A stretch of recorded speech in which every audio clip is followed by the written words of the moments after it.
உறவுகளுக்கு அன்பான வணக்கங்கள். அரசு நிலத்தை அனுபவித்து வருபவர் அதனை உயிலில் எழுதி வைக்க முடியுமா?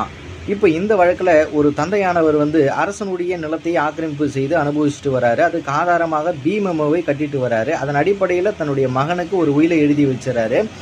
இப்போ இந்த உயில் சட்டப்படியாக செல்லுமா என்று பார்க்கும் பொழுது மதுரை உயர்நீதிமன்றத்தினுடைய நீதியரசர் என்ன இந்த தீர்ப்பில் குறிப்பிட்டிருக்காருன்னா, இந்த மெமோ என்பது ஒரு சொத்தினுடைய உரிமை மூலத்தை காட்டக்கூடிய ஆவணம் கிடையாதுன்னு சொல்லியிருக்காரு. இந்த மெமோ எதற்காக கொடுக்கப்படுகிறதுன்னா, அரசு நிலத்தை ஆக்கிரமிப்பு செய்து அனுபவித்து வருவரிடமிருந்து அந்த தண்ட தீர்வை வசூல் செய்வதற்காக கொடுக்கப்படுகிறதான ரசீது. இந்த மெமோ சட்டப்படி ஒரு வருட காலத்துக்கு மட்டும்தான் செல்லுபடியாகும்.